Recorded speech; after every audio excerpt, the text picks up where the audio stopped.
حضرت موسیٰ نے خدا قدوس کی بارگاہ میں عرض کیا ہے پاک پروردگار جب خوش ہوتا ہے تو کیا کرتا ہے؟ تو اللہ فرماتا ہے میرے پیغمبر جب میں خوش ہوتا ہوں تو بارش برساتا ہوں. پھر عرض کرتے ہیں اے پاک پروردگار اس سے زیادہ جب خوش ہوتا ہے تو پھر کیا کرتا ہے؟ تو اللہ فرماتا ہے توجہ سے بیٹیوں سے نفرت نہیں کرنا, بیٹیوں سے محبت کی ہے. اگر بیٹیوں کا دل دکھاؤ گے تو سرکار کا دل دکھے گا, اس لیے کہ سرکار سب سے زیادہ اپنی بیٹی فاطمہ سے محبت کرتے تھے. سمجھتے ہیں؟ اس لیے بیٹی کا دل دکھانا نہیں, کیونکہ آپ اگر اپنی بیٹی آئے گا اور اگر ہمارے نبی کا دل دکھ جائے تو یہ مت سمجھو کہ کل قیامت کے لیے ہمارا بیڑا پار ہو جائے گا. ہماری شفاعت کون کرائیں گے؟ ہمارے نبی. نبی کے صدقے سے ہماری شفاعت ہوگی. تو نبی کو راضی کرنے کے لیے نہ جانے کتنی ہی مصیبتوں کا سامنا کرنا پڑے. جو نبی کو راضی کر لیا اسے رب تبارک و تعالی راضی, اور جسے رب تبارک و تعالی راضی اس کے لیے جنت کی جنت. اے پاک پروردگار جب تو خوش ہوتا ہے تو کیا کرتا ہے؟ اللہ فرماتا ہے بارش برساتا ہوں. پھر آپ کہتے ہیں اے پاک پروردگار اس سے زیادہ جب خوش ہوتا ہے تو کیا کرتا ہے؟ تو اللہ فرماتا ہے بیٹیاں عطا کرتا ہوں, بیٹیاں. پھر حضرت موسیٰ علیہ السلام نے عرض کی اے پاک پروردگار اس سے بھی زیادہ جب خوش ہوتا ہے تو کیا کرتا ہے؟ تو اللہ فرماتا ہے تو میری ماں بہنوں, اللہ فرماتا ہے میں مہمان بھیجتا ہوں. سبحان اللہ. تو آپ سن لو مہمان اب گھر ہے دل چھوڑو نہ کرو. سن لیں مہمان اگر ہوتے ہیں تو بڑا گوڑا لگا نہ جائے, پہلے ہماری عزت کرے, ہمارے احترام کرے, ہمارا تعظیم کرے.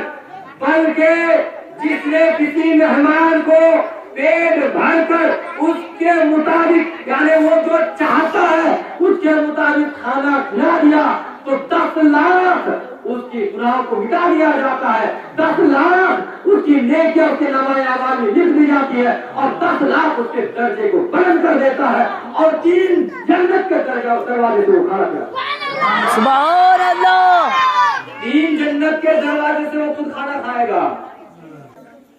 جب کوئی کسی مہمان کو اس کے خواہش کے مطابق کھانا کھلائے, پیٹ بھر کر پانی پلائے, کھانا کھلائے تو 10 لاکھ گناہ مٹا دیا جاتا ہے, 10 لاکھ نیکیاں اس کے نامۂ اعمال میں لکھ دیا جاتا ہے, 10 لاکھ درجے اس کے بلند کر دیا جاتا ہے, اور وہ بندہ 3 جنت سے اس کو کھانا ملے گا. سب سے اعلیٰ جنت ہے جنت الفردوس. سب سے اعلیٰ. سب جب بھی دعا مانگنا نہیں مانگے لو اے اللہ مجھے جنت الفردوس مل گیا. جنت کے کتنے دروازے ہیں؟ 8. سب سے اعلیٰ جنت کون سا ہے؟ جنت الفردوس. اس کے بعد ہے جنت العدن, اس کے بعد ہے جنت الخلد. اب مہمان جو آیا آپ نے کھلایا تو آپ ان 3 جنتوں سے کھانا کھائیں گے. کتنے بڑے خوش نصیب والے, بولے سبحان اللہ. سبحان اللہ. جب جانکاری ہو مارے بتا دیں تو ملا کر بڑے بھائی راؤں آپ کا کہتے ہیں نا بس سنی لے. بلکہ جو کسی انسان کو پیٹ بھر کر کے کھانا کھلائے 60 سال کی نفلی عبادت سے بہتر.